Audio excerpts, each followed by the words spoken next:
on est beaucoup plus calme. Alléluia. Sous le regard de Dieu.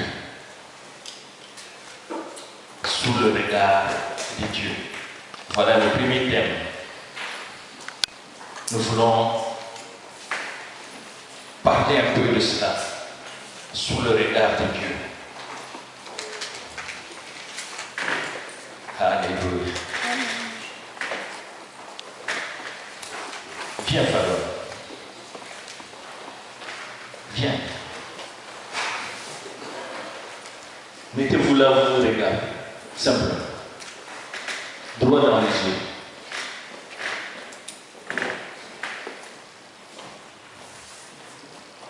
Je vais parler jusqu'à la fin où vous serez seulement en train de vous regarder. C'est difficile? Non, j'ai dit vous regardez. Vous avez peur de vous regarder?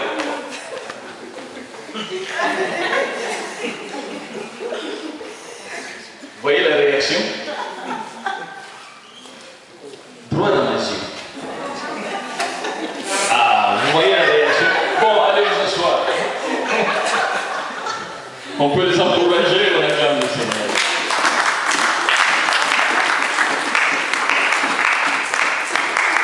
Vous allez comprendre pourquoi je fais ça. C'est difficile de se regarder. Alors, comme terme, nous avons sous le regard de Dieu.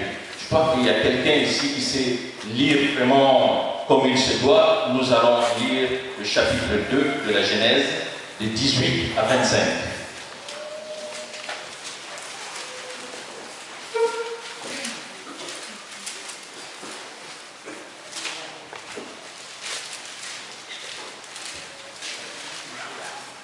Je lis la parole du Seigneur. L'Éternel Dieu dit, il n'est pas bon que l'homme soit seul. Je lui ferai une aide qui sera son vis-à-vis. L'Éternel Dieu forma du sol tous les animaux des champs et tous les oiseaux du ciel. Et il les fit venir vers l'homme pour voir comment il les appellera, afin que tout être vivant porte le nom que l'Éternel lui aurait donné. L'homme donna des noms à tout le bétail, aux oiseaux du ciel et à tous les animaux des champs. Mais pour l'homme, il ne trouva pas d'aide qui fût son vis-à-vis. Alors l'Éternel Dieu fit tomber un profond sommeil sur l'homme qui s'endormit. Il prit une de ses cordes et referma la chair à sa place. L'Éternel Dieu forma une femme de la côte qui avait prise à l'homme, et il l'amena vers l'homme. Et l'homme dit, cette fois c'est l'os de mes os, la chair de ma chair. C'est elle qu'on l'appellera femme, car elle a été prise de l'homme. C'est pourquoi l'homme quittera son père et sa mère et s'attachera à sa femme, et ils deviendront une seule chair. L'homme et sa femme étaient tous les deux nus et n'en avaient pas honte. Amen. Amen. Voilà, bien-aimés, ce qui se passe ici. C'est un texte que chacun de nous a pu lire chez lui un jour. C'est un texte qui est connu même par des gens qui n'aiment pas le Seigneur. C'est un texte qui est connu, même les scientifiques se sont plongés dedans. Et aujourd'hui, il y a plusieurs interprétations. Et c'est un texte passionnant aussi. Passionnant parce qu'on découvre certaines choses là-dedans. Et des choses qui nous amènent à poser des questions. Mais en même temps, ces choses nous apportent des réponses. Ah, gloire soit rendue au Seigneur parce qu'il est le Dieu qui sait répondre. Amen. Amen. Alors, bien-aimés, ce qui se passe dans le jardin, c'est quoi? Là, nous sommes dans le jardin. Ce qui se passe dans le jardin est que Dieu va créer l'homme à son image et à sa ressemblance. Pour enlever l'ambiguïté, lorsque je parle aux pasteurs européens, je dis Dieu a créé l'homme noir. Pour enlever l'ambiguïté. Parce qu'après, on peut débattre sur comment est venue la différence des races. Dieu créa l'homme noir et ça c'est la vérité. Mais ce n'est pas de l'orgueil. Ce n'est pas, il ne faut pas vous enorgueillir par rapport à cela. Le jour où j'expliquerai pourquoi l'homme noir, vous comprendrez très bien. Alors, Dieu crée l'homme à son image et à sa ressemblance. Il crée l'homme et finalement lui-même va trouver que l'homme est en train de s'ennuyer dans le jardin. Il a trop de travail, mais il n'a pas de vis-à-vis. Il n'y a personne avec lui. Donc, si on laisse comme ça que l'homme soit seul, eh bien, quelque part, ça devient de l'injustice. Parce que lorsqu'il a créé les animaux, il les a créés deux par deux. Amen. Mais arrivé à l'homme, il a créé lui seul. Et vous savez, lorsque l'homme noir est seul, ce qui se passe. Alors, bien-aimés dans le Seigneur, voilà, Dieu dit, je veux créer. Il révèle d'abord son intention. Faisons l'homme. Faisons, ce n'est pas qu'il est là avec les anges pour qu'ils puissent créer ensemble la femme. Non. Mais faisons l'homme. Ce qui signifie, il se dit en lui-même. Alléluia. Amen. Père, Fils, Esprit Saint. En lui-même. Comme parfois nous sommes dans notre chambre, nous pouvons nous parler à nous-mêmes. On peut se poser des questions soi-même. Alors, Dieu, dans son intention, il faisons l'homme notre image à notre ressemblance. Mais cet homme est seul. Il faut qu'il ait un vis-à-vis. Il faut qu'il ait quelqu'un à regarder le doigt dans mes yeux. C'est pour ça que j'ai fait venir les jeunes ici pour qu'ils se regardent. Ils n'ont pas pu se regarder. Mais Dieu voulait que lui-même fixe le regard sur l'homme, mais que l'homme fixe le regard sur sa femme. Voilà, bien-aimé dans le Seigneur. Maintenant, ce qui va se passer. Mais on peut se poser la question, mais pourquoi Dieu peut-il créer l'homme et s'imposer à regarder l'homme, fixe son regard sur l'homme. Et l'homme, dans tout ce qu'il fait, il y a le regard. Vous savez, ma fille, si je me mets là à te regarder du matin au soir, mais tu vas t'énerver. C'est comme ça que ça se passe. Parce qu'on a parfois du mal, même quelqu'un qu'on aime, mais parfois on a du mal à supporter son regard, un regard constant. Même si tu l'aimes, mais tu es en train de le pister. Non, il n'est pas en train de te pister, il te regarde. Parce que tu es la créature de Dieu. Alléluia. Amen. Et Dieu va créer un vis-à-vis. Il faut qu'il y ait un vis-à-vis. Nous devons accepter ce principe-là, bien aimé, d'avoir un vis-à-vis. Alors, finalement, ce qui va se passer, c'est que la femme va à la recherche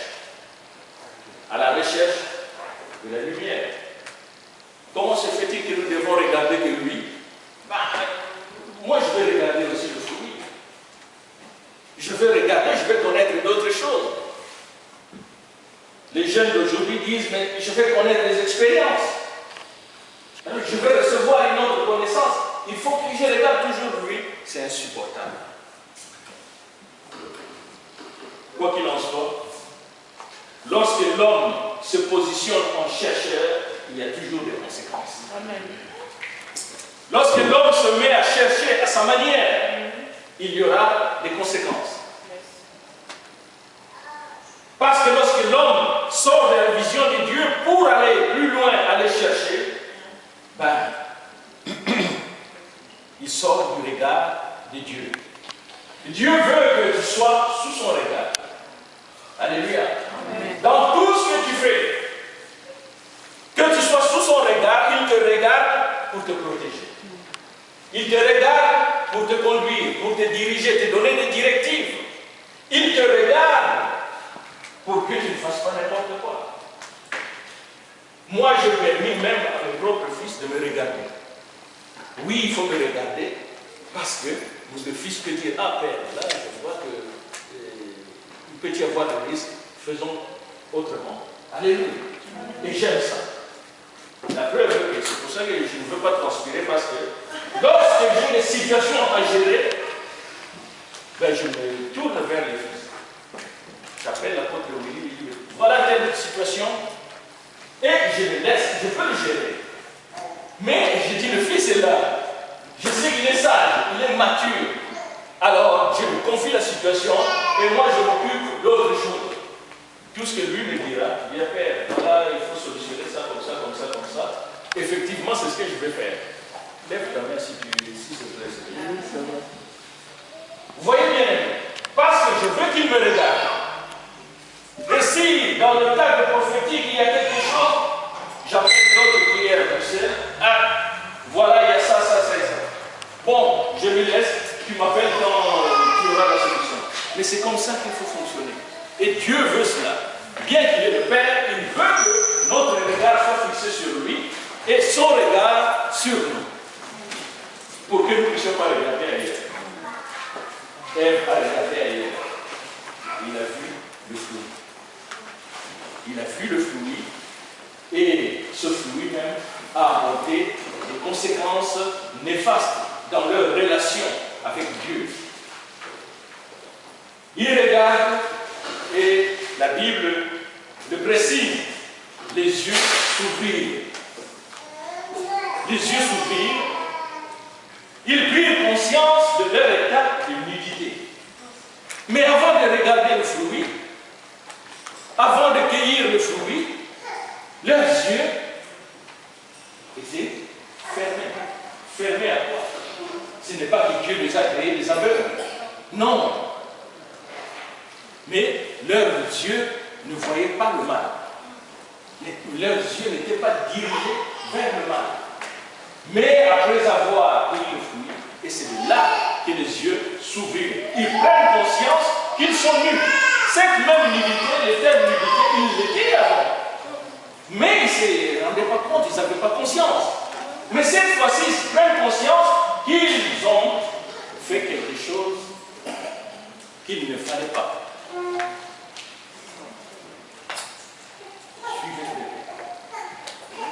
Ils prennent conscience et ce n'est plus possible de supporter le regard de Dieu. La Bible nous éclaire qu'ils vont se cacher. N'est-ce pas? Amen, amen. Ils vont se cacher derrière les arbres. Adam, où es-tu? Dieu omniscient. Le Dieu que nous adorons est omniscient. Il connaît toutes choses, bien aimé. Mais il se met à chercher Adam. Il ne voit plus Adam. Dieu voit tout. Mais là, il ne voit plus Adam. Où es-tu? Comment on peut comprendre ça? Le Dieu omniscient qui ne voit plus. Où sont ces créatures? Est-ce qu'il y a quelque chose qui l'échappe? La désobéissance d'Adam et Ève avait entraîné le flou entre Dieu et eux. Un brouillard est monté dans leur relation. Et Dieu ne voit plus Adam. Dans notre relation avec Dieu bien-aimé, lorsqu'on tombe dans la désobéissance ou dans le péché, s'entraîne un brouillard. Et ce brouillard empêche le regard de Dieu sur nous. Ce brouillard empêche que l'homme puisse contempler la gloire du Seigneur. Alors, bien-aimés, voilà un peu ce qui se passe dans le jardin. Mais par la suite, on verra que ils ne peuvent plus se supporter. L'homme et la femme ne peuvent plus se supporter parce qu'il y a eu des accusations. Et d'ailleurs, même Adam qui avait dit, mais c'est toi Dieu qui m'a donné cette femme. Moi, lorsque j'étais seul, j'étais tranquille. Je n'avais pas de problème. J'ai travaillé comme il fallait. Mais depuis que tu m'as donné cette femme, voilà, elle est comme ceci, elle est comme cela. Au lieu d'accepter que j'ai fauté, je vais demander pardon. Non. Il se met à accuser la femme. Alors, bien aimé, Cette habitude-là d'accuser, lorsqu'il y a un problème, il y a un échec, il y a quelque chose qu'on n'a pas pu faire comme il fallait, on se met à accuser les autres, n'est pas bon. Nous devons savoir reconnaître notre faute. Nous devons savoir reconnaître notre faute et avoir la disposition de cœur de se repentir. Et comme ça, nous savons que la relation va reprendre comme il se doit avec le Seigneur. Mais malheureusement, Adam n'est pas comme ça qu'il voyait les choses. Aujourd'hui, nous voulons voir les choses à notre manière. Les jeunes disent même aux parents, « Oh, mais vous êtes dépassés. » Les parents parlent avec l'expérience. Puisque lorsqu'on parle de l'expérience peut être en bon ou en mal. Hein? Tout ce qu'on subit sur la terre, les conséquences qu'on subit, même les conséquences néfastes, doivent nous enseigner. Si tu n'es pas enseigné par les conséquences de la vie, alors tu es un malheureux. Mais les choses que nous subissons, tout ce qu'on a, les erreurs qu'on a dû commettre, ça nous a entraîné des conséquences et il faut payer le prix pour que plus tard, nous puissions enseigner les autres à ne pas passer par les chemins où nous sommes passés. Alors, bien aimés, la désobéissance introduit le flou dans notre relation avec Dieu, comme le cas d'Adam. Aujourd'hui, nous, on peut se dire, bon, j'ai désobéi parce qu'on ne m'a pas donné les papiers, j'ai désobéi parce que j'étais forcé à ceci, à cela. Mais Adam n'avait aucun problème. Adam n'avait pas de facture. Adam n'avait rien qui pouvait entraîner la désobéissance. Mais il a désobéi quand même. Voilà la nature de l'homme. Il a désobéi. Alors, nous-mêmes, dans notre vie, dans notre relation, si nous entrons dans la désobéissance envers Dieu, à savoir Dieu est l'autorité suprême, Dieu est celui qui établit l'autorité dans l'Église. Si nous commençons la désobéissance envers Dieu, qui peut accepter de dire que moi j'ai désobéi à Dieu? Tout le monde dit, mais moi, ma relation avec Dieu, mais c'est vraiment parfait. Ma relation est parfaite avec Dieu, mais seulement je n'obéis pas aux autres. Ben alors tu te trompes. Parce que les hommes qui ont l'autorité dans l'Église ont été établis par Dieu. Si tu n'es pas soumis à l'autorité de l'Église, tu n'es pas du tout soumis à Dieu. Amen. Quelle que soit ta façon de prier, même si tu as jeûné 90 jours, mais si tu es insoumis à l'autorité de l'Église, tu es insoumis à l'autorité de Dieu. Nous allons développer beaucoup de choses comme ça, simples, mais qui puissent vraiment nous amener à voir combien les choses sont profondes. Le monde est en ébullition, mais moi je bénis le Seigneur. Parce que dans cette ébullition, il y aura le changement. Amen. Autrefois, un noir ne pouvait pas prêcher dans une église de blancs. Mais aujourd'hui, ça se fait. Autrefois, un noir était rejeté, exclu. Mais aujourd'hui, le noir est en train de reprendre sa position.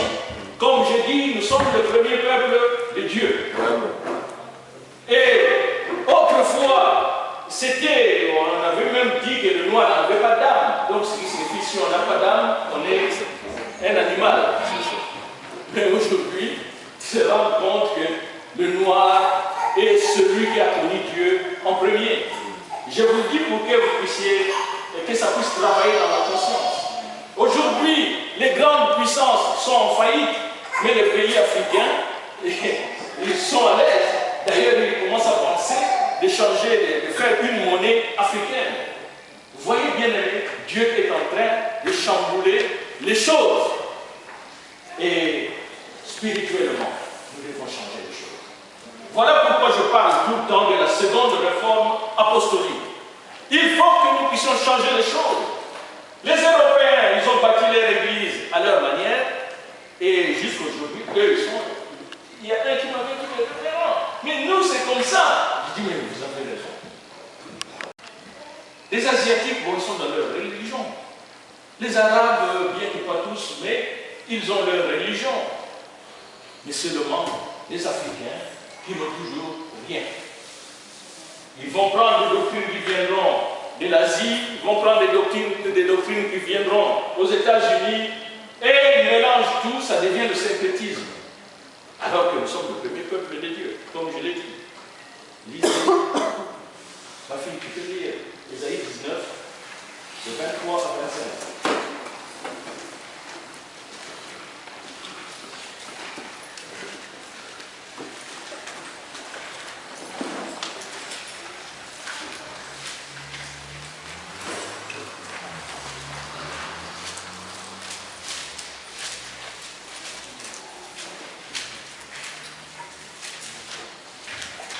Je lis la parole du Seigneur.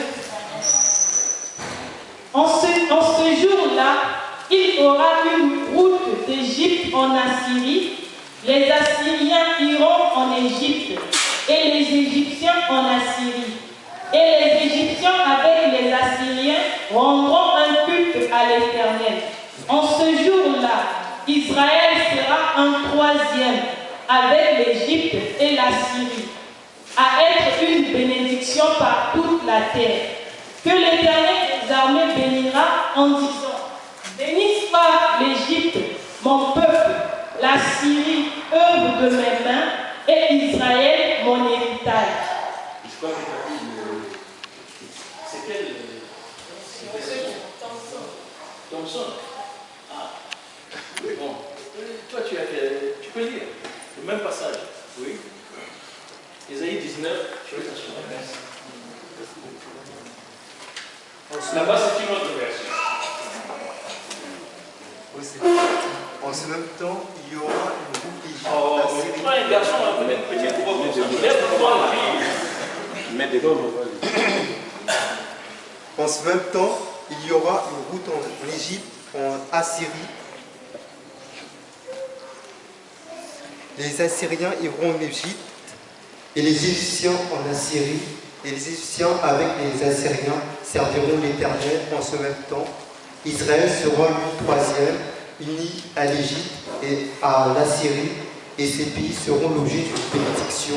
L'Éternel des armées les bénira en disant: béni soit l'Égypte, mon peuple, et l'Assyrie, œuvre de mes mains, et Israël, mon héritage.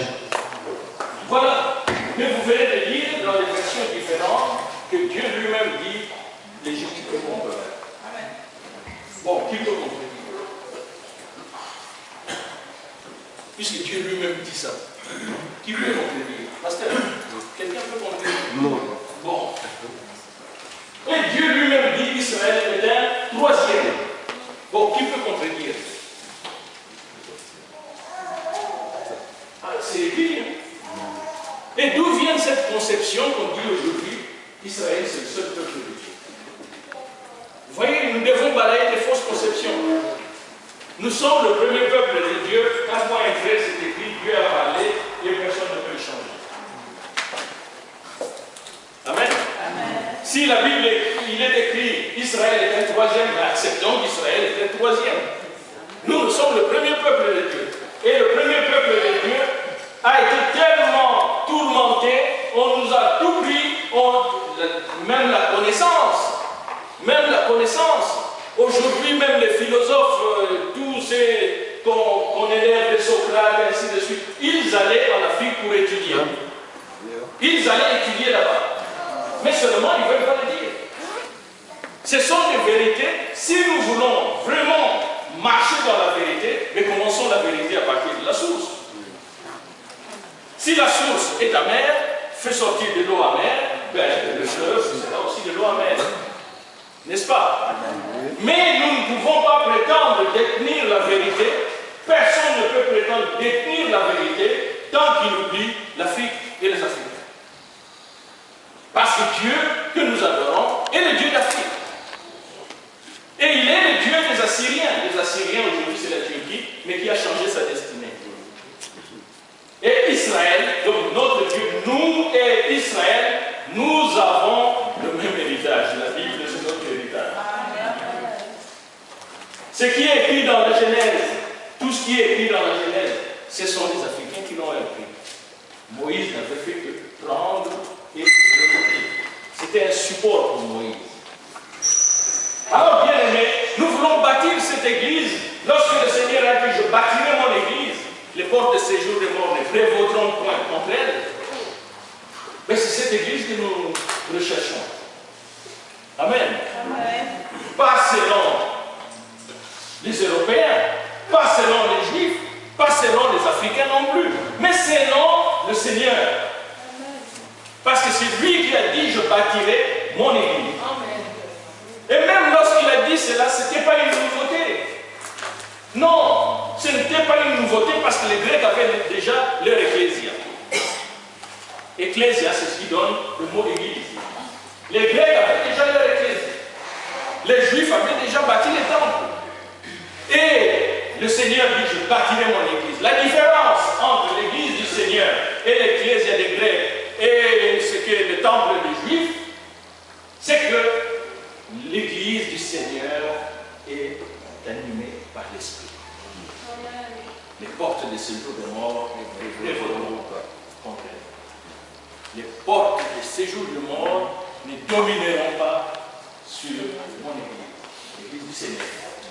Alléluia. Amen. Alors, bien-aimés dans le Seigneur, tous les combats que nous menons sur la seconde réforme apostolique, c'est pour que nous puissions rester sous le regard de Dieu. Amen. Amen. Que Dieu veille sur nous, parce que nous sommes sous son regard. Si nous sortons de son regard, alors là, nous allons faire comme des Grecs. Que Dieu veille sur nous. Et puis que nous puissions fixer notre regard vers le Seigneur. Alors, bien-aimés, que ces paroles puissent vous donner encore le zèle. Parce que vous êtes un peu brisé. Si depuis longtemps, depuis la naissance, on t'a toujours dit que vous êtes maudit, vous êtes maudit, vous êtes maudit, tu finiras par le croire. On vous a dit que vous êtes bon à rien, bon à rien, bon à rien, et on a fini par le croire. Le monde entier a matraqué les Africains, vous n'êtes bon que pour l'esclavage, tout et tout. Le monde et même les Africains eux-mêmes ont fini par le croire. Regardez dans vos familles. Il y a un problème là-bas, quelqu'un qui n'a pas mangé, tout de suite un coup de fil, envoie l'argent. Et on peut envoyer, ils disent même pas merci. Mais c'est la même mentalité que les chefs des gouvernements africains ont. En toute chose, ils veulent d'abord que l'Europe puisse aider. Mais nous sommes riches, immensement riches. Alléluia. Amen. Oui, nous sommes très riches. Mais si nous ne prenons pas conscience que nous sommes très riches, eh bien les autres viendront, nous serons là à prier, et puis les autres viendront prendre tout ce que nous avons. Nous devons prier, mais nous devons porter aussi les armes. Alléluia. Nous prions, nous portons les armes. Et celui qui vient nous attaquer, mais c'est un intrus, nous tous, nous prenons les armes. Nous prenons les armes pour combattre celui qui vient nous attaquer. C'est ça, bien-aimés. Ce n'est pas parce que nous sommes du Seigneur que nous devons devenir des laxistes. Non. Nous avons des richesses, maintenant il faut que nous puissions regarder les autres et que les autres nous regardent égal. Alléluia. Amen. Lorsque vous adorez le Seigneur, comprenez vous-même que vous êtes le premier peuple de Dieu et de par là, vous verrez que vous aurez une force qui va vous empêcher encore d'enfuir le péché. Parce que tu sais que je suis un enfant de Dieu. Amen. Amen. Oui, je vous dis cela pour que vous ayez le zèle de fuir le péché. Si on a le courage de commettre le péché, il faut avoir le zèle aussi de se repentir. Si nous nous soulevons spirituellement bien aimés, même spirituellement, nous avons été embobinés. On nous a fait croire que l'évangile est entré en Afrique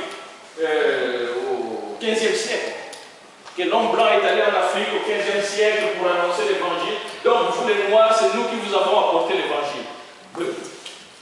En vérifiant dans la Bible, on trouve que celui qui a entré l'évangile en premier, c'est l'eunuque éthiopien. Et c'était un noir. Donc ce ne sont pas les blancs. Il y a beaucoup de mensonges comme ça qui ont fait que l'homme noir a tout abandonné et puis il commence à pleurnicher. Nous devons arrêter tous ces genres d'enseignements qu'on nous a imposés qui étaient faux.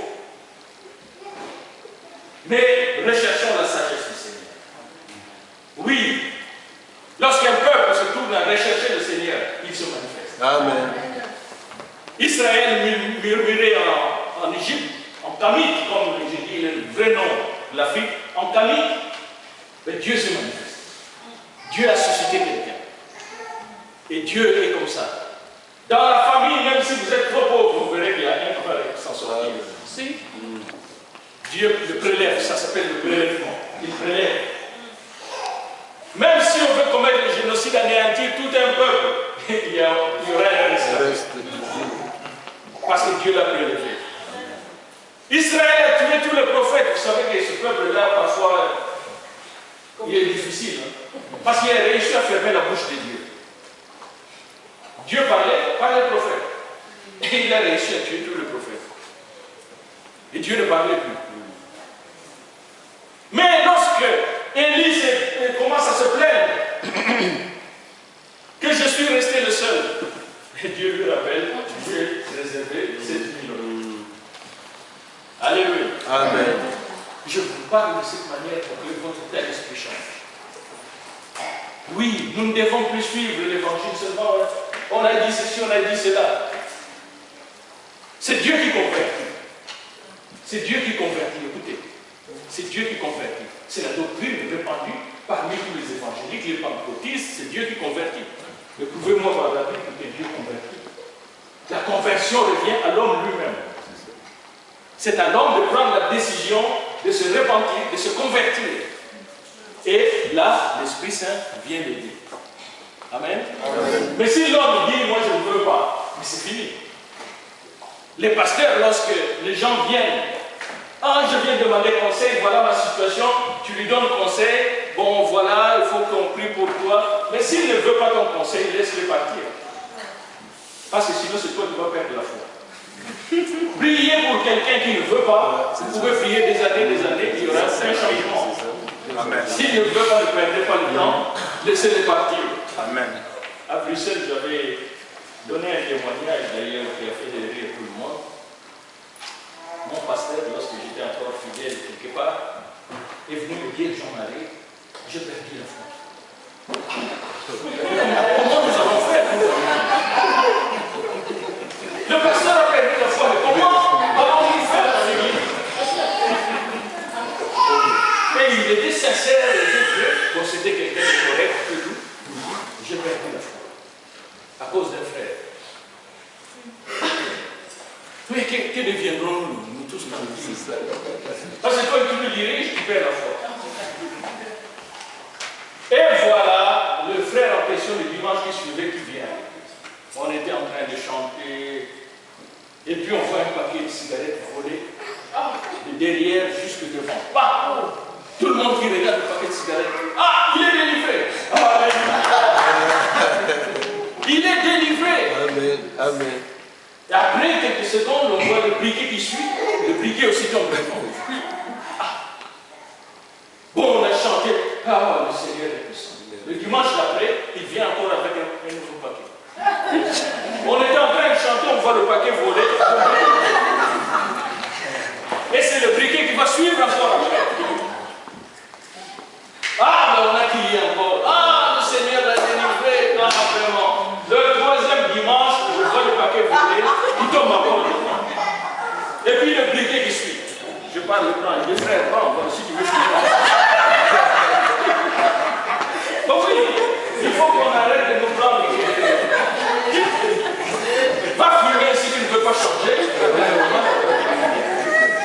Et le quatrième dimanche, je vais me voir et dire, est-ce que tu pourras ce matin faire chanter, c'est un chant qui dit que Dieu se lève, ses ennemis sont dispersés.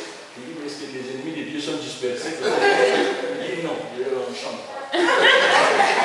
Il faut que nous soyons comme ça, bien aimés. Alléluia.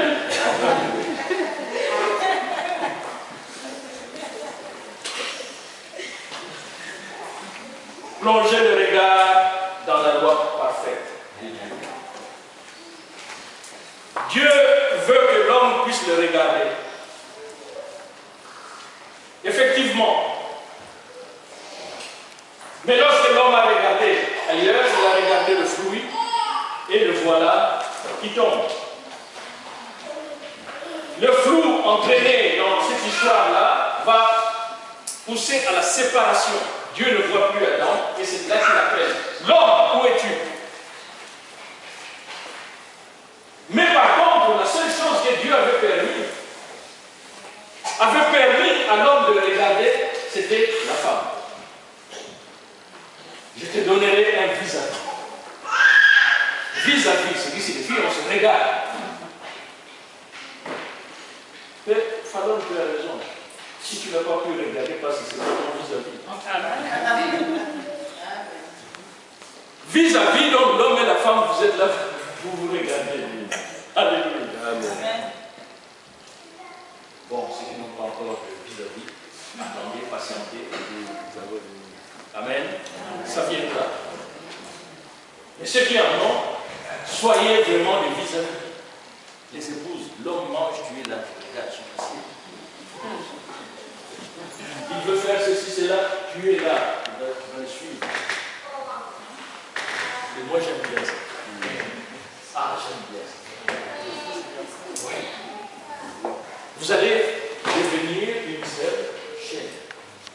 Parce que la Bible, dans la Bible, il est écrit que l'homme quittera son père et sa mère. Bon, cette traduction-là, après avoir cherché, comment l'homme doit quitter son père et sa mère? Ça, c'est pour troubler les gens. Nous aimons nos parents. Pour ceux qui ont encore leurs parents. Si on dit à l'apôtre Willy de me quitter, il va le regretter. N'est-ce pas? Mais il est depuis l'homme qui quittera son père et sa mère. Ah non, je ne suis pas d'accord avec ça. L'homme quittera la maison de son père et de sa mère pour s'attacher à sa femme. C'est la raison pour laquelle avant d'épouser une femme, il faut d'abord qu'on vienne voir ta maison. Est-ce que tu as une maison, tu as un lit et tout et tout.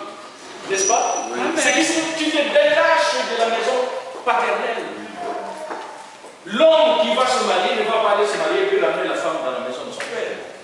Non. Si tu es prêt pour te marier, ben va te préparer. Va te préparer. Même si tu n'as pas beaucoup de choses, mais au moins tu as un lit. On sait que la femme ne va pas dormir par terre. Et encore, même il y a des femmes qui ont supporté de dormir par terre, mais pas l'amour. Mais l'homme ne doit pas rester dans la maison de son père. L'homme quittera la maison de son père et de sa mère pour s'attacher à son époux. Acclamons la parole.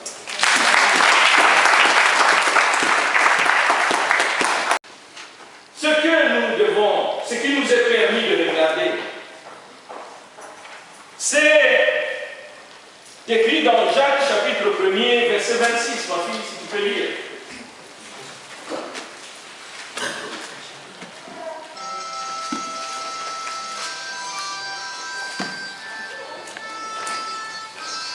Je lis la parole du Seigneur.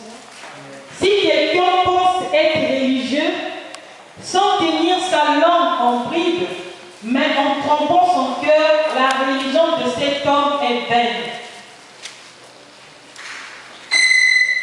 C'est quel texte là? Chapitre combien j'ai donné? Jacques 1, verset 26. Donc, je l'ai mal. Ça parle de plonger le regard dans la loi parfaite de Dieu. Alléluia. 26. Donc c'est le verset 25. 25. Mais celui qui a plongé les regards dans la loi parfaite, la loi de la liberté, et qui préserve, non pas en l'écoutant pour l'oublier, mais en la pratiquant activement, celui-là sera heureux dans son action même. Eh bien voilà, Dieu nous a permis de regarder.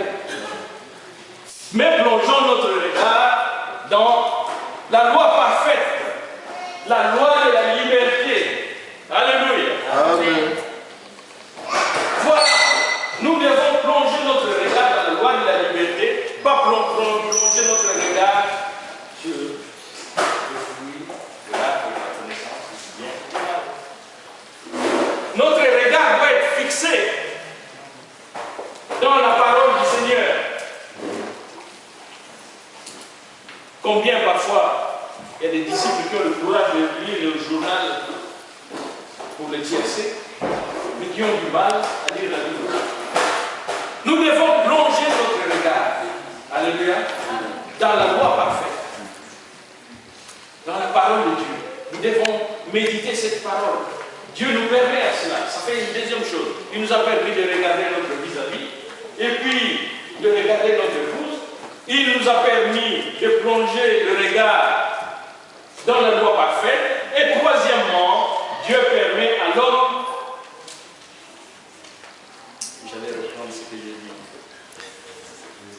De quelle manière nous regardons nos épouses? De quelle manière?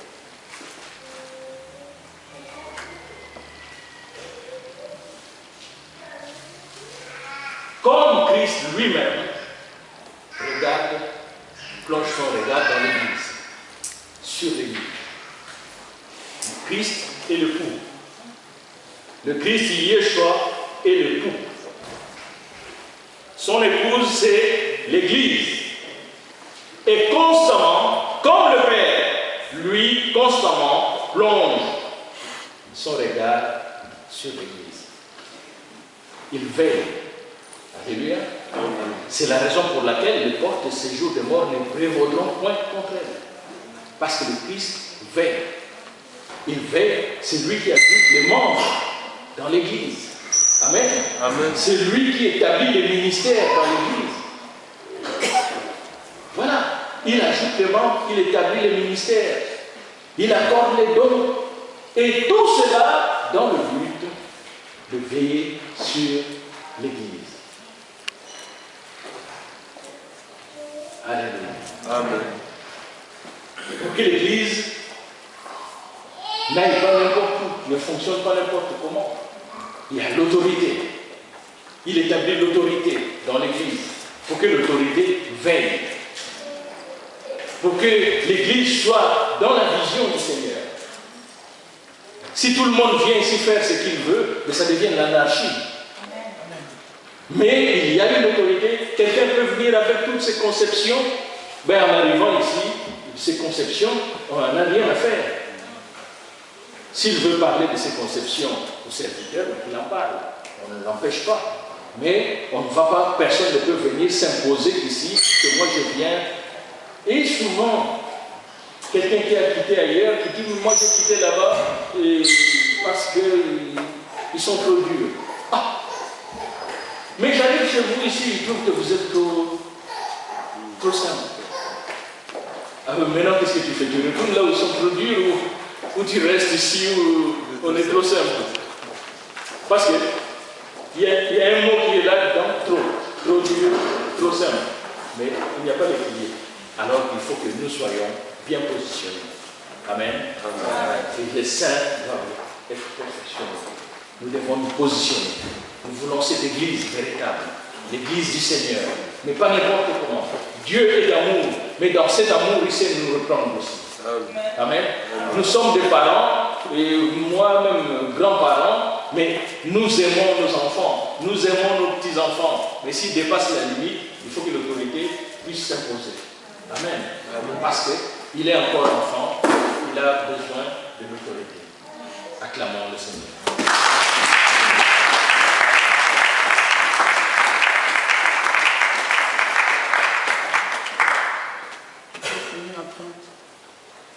Je peux finir à temps. Amen. Amen. Nous avons parlé de quoi? Quel thème j'ai donné? Alors nous avons 25 minutes où je veux parler du coup d'État dans le jardin. Le coup d'État dans le jardin. Vous n'avez jamais entendu ça? Le mot coup d'État, vous connaissez? Hein? Mais dans le jardin, il y a le coup d'État. Non. Eh bien, on va parler de ça. Comme nous avons dit, comme il est écrit dans la Bible que Dieu créa l'homme et la femme. De la poussière, il va créer le masculin, et du masculin, il va créer le féminin. Amen. Amen. Je répète, de la poussière, il va créer le masculin, et du masculin, il va créer le féminin. Amen. Alors, il y a l'homme et la femme. Ça représente deux conceptions. La conception ancienne était comment? Cette conception était que Dieu est une mère. Dieu est la mère. La mère porte la matrice pour mettre au monde. Dieu est la mère. C'est que Dieu, lui, prend soin de ses enfants. N'est-ce pas? Il nourrit les enfants. Et il y a des familles où les enfants sont plus avec la mère qu'avec le père. Parce que le père a du mal même à rester toute la journée dans la maison. Il trouve que les enfants parlent trop, et ainsi de suite. Et en plus, la femme l'embête souvent. Bon, il préfère aller se promener pour passer le temps. Il y a des gens comme ça. Donc, la mère prend tout en charge. Il met les enfants au monde, il les porte 9 mois, il les met au monde, et il faut s'en occuper toute leur vie, si pas toute leur vie, au moins qu'ils arrivent jusqu'à l'âge adulte. Tout le point, c'est la mère qui le sait. Et tout ce qui est sentimental, là où le père peut donner, peut gifler, mais la mère, lui, va être sentimentale. Vous voyez pourquoi souvent les enfants vont plus vers la mère. Parce que le père est là quand il mange. Là, je parle en Afrique, puisque vous êtes des Africains. Le père, quand il mange, les enfants doivent jouer là-bas. Et puis, il surveille s'il a fini de manger, il court vite, voir s'il a laissé quelque chose. Alors, cette conception était plus maternelle. Et c'est de par cette conception qu'il y a ce qu'on appelle le système matriarcal. Ce qui signifie que le père qui met l'enfant au monde, mais l'enfant appartient plus à la mère.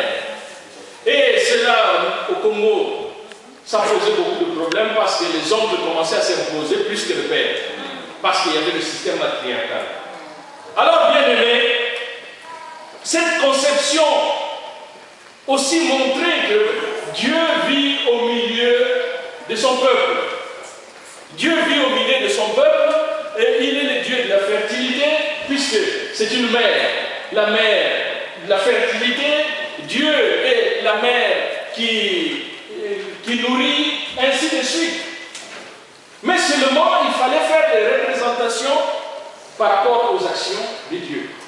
Dieu de la fertilité, on prend un bout de bois, on fait un peu un artiste, ah, c'est le Dieu de la fertilité. Là-bas, c'est le Dieu de la récolte, puis on fait quelque chose, des statuettes, Dieu de la récolte. En fait, il voulait représenter que Dieu est la mère et il est au milieu de sa famille. Parce que la mère gère tout dans sa famille.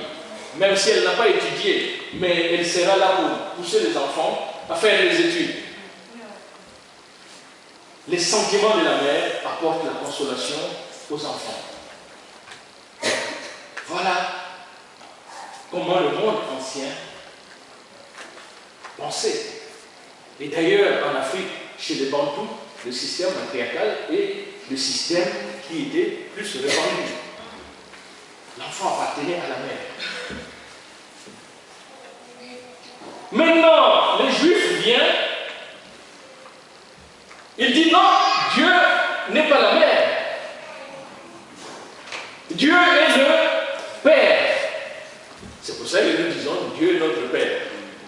Et pour certains, beaucoup, ben, ils voient que Dieu, ils pensent que Dieu a la barbe juste là, et puis il est là pour ça, parce qu'il est le Père.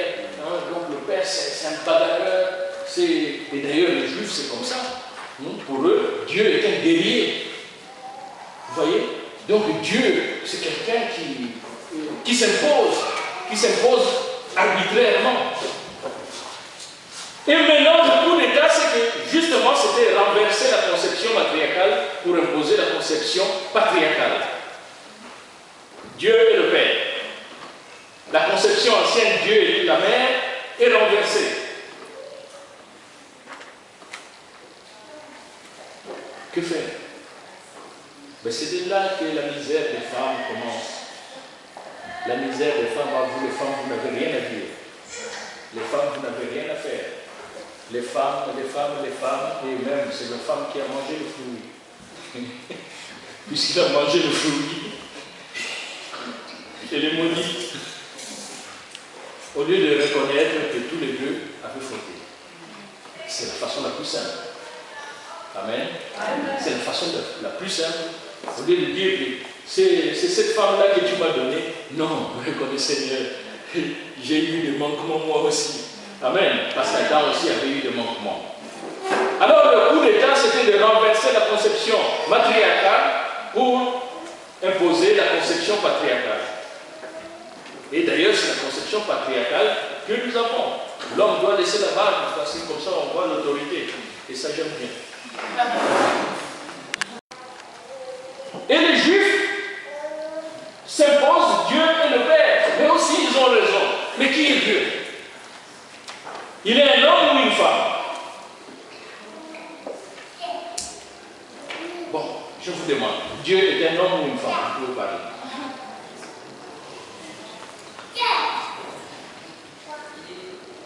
Ah, parce que vous tous, vous savez que Dieu a une longue barbe. Hein? Donc c'est un homme. C'est un homme.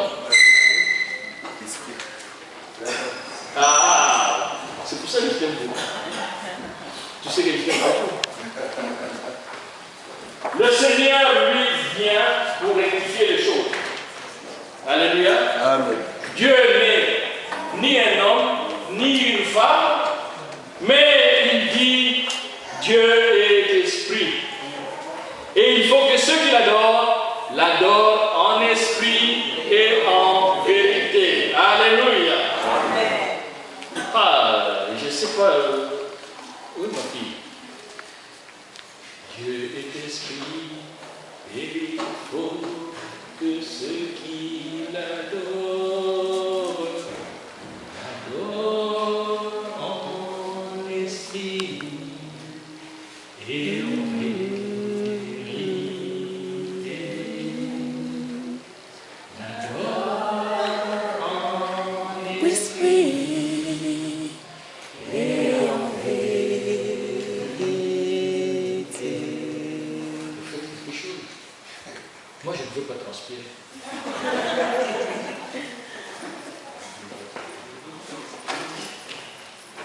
Venez, venez. Alléluia. Amen.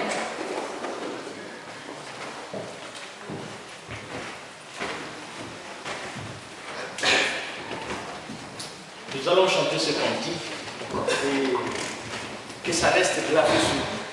Dieu est esprit. Alléluia. Il n'est ni un homme, ni une femme, mais il est esprit. Et il faut que ceux qui l'adorent, l'adorent en esprit et en vérité.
Seigneur, que l'Esprit Saint balaye toutes les fausses conceptions qu'on a encaissées de ce monde, toutes ces conceptions inventées qui n'ont rien à voir avec la parole. Et les mots.